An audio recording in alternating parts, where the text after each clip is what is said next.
இன்னைக்கு நம்ம பார்க்க போகிறது பிளெயின் சால்னா எப்படி செய்யலான்னு.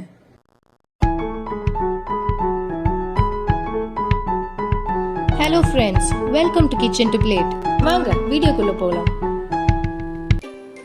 தேவையான பொருட்கள்: வெங்காயம், தக்காளி, இஞ்சி பூண்டு விழுது, பச்சை மிளகா, தனியா பொடி, கசகசா, சோம்பு, தேங்காய், முந்திரி பருப்பு,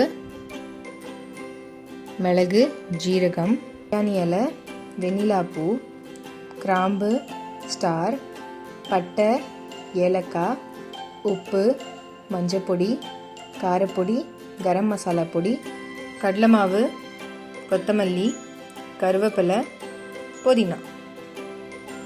ஒரு மிக்சி ஜாரில் ஒரு மூடி தேங்காய், ஒரு ஸ்பூன் கசகசா, ஒரு ஸ்பூன் சோம்பு, 6 முந்திரி பருப்பு சேர்த்து நல்லா நைஸாக அரைச்சிக்கோங்க. ஒரு கடாயில் எண்ணெயை சூடு பண்ணிக்கோங்க. பிரியாணி இலை, பட்டை, ஏலக்காய், ஸ்டார், கிராம்பு, வெனிலா பூ, அப்புறம் கொஞ்சம் ஜீரகம் சேர்த்து நல்லா வதக்கிக்கோங்க. 2 பச்சை மிளகாயை கீழி சேர்த்துக்கோங்க. 10 கருவேப்பிலை சேர்த்து வதக்கிக்கோங்க. இதெல்லாம் வதங்கினதுக்கப்புறம் ஒரு வெங்காயம் சேர்த்து கலர் சேஞ்ச் ஆகிற வரைக்கும் வதக்கிக்கோங்க.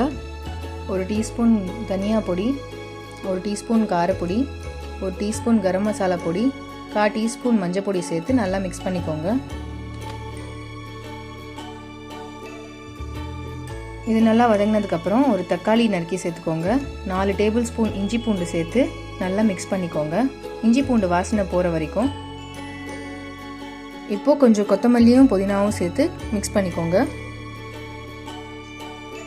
இப்போ அரைச்சி வச்ச பேஸ்ட்டு சேர்த்து கொஞ்சம் தண்ணி சேர்த்து நல்லா மிக்ஸ் பண்ணிக்கோங்க. பாயில் ஆகட்டும்.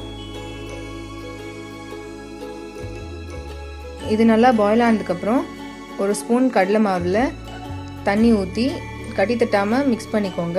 அதை இதில் சேர்த்துட்டு ஒரு டம்ளர் போல் தண்ணி ஊற்றி நல்லா இப்போ 1 டேபிள் ஸ்பூன் உப்பு சேர்த்து நல்லா கொதிக்க விட்டுருங்க. மசாலாலாம் சேர்த்ததுக்கப்புறம் ஒரு 15 நிமிஷம் போல் கொதிக்கணும். உப்பு சேர்த்து ஒரு 5 நிமிஷம் போல் கொதித்த உடனே கொத்தமல்லியை மேலே தூவி சர்வ் பண்ணிடுங்க. சுவையான பிளெயின் சால்னா ரெடி. இந்த ரெசிபியை ட்ரை பண்ணி பார்த்துட்டு எப்படி வந்ததுன்னு எங்கள் கமெண்ட் செக்ஷனில் சொல்லுங்கள். பிடிச்சிருந்தா எங்கள் சேனலை சப்ஸ்கிரைப் பண்ணுங்கள். அப்படியே ஃப்ரெண்ட்ஸோடையும் ஷேர் பண்ணிடுங்க.